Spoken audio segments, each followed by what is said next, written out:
Уважаеми зрители, вие сте с новинарник. Стига, не може ли пак ебола? Не, новинарник. Добър вечер и от мен. Нека изпратим горещото лято с едно освежително видео. Скъпа, стопли ли се водата? Да. Какво снимаш? Това не е някаква глупава кампания. Това е моят живот. Да преминем на политика. Много неща не се случиха през лятото, но от всички тях най-ме е яд за това. А сега една новина от последните минути. Терористи от Ислямска държава са заловили Боби Михайлов. Salam alaikum. We are threatening the Bulgarian government.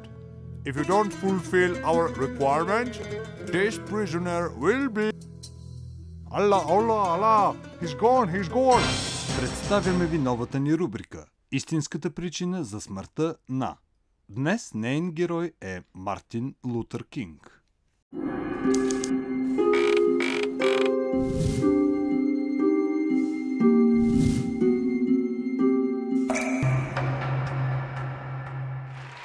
I have a dream, but I have a gun. Този репортаж ми напомня за вълнуващата ми среща с президента Първанов. Имах съмнение, че това не е Овен Архар. Нищо. Може ли все пак един автограф върху раната?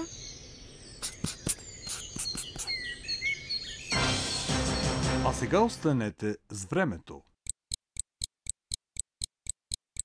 Това беше всичко от нас. Най-после! О-о, и това не е Овен Архар.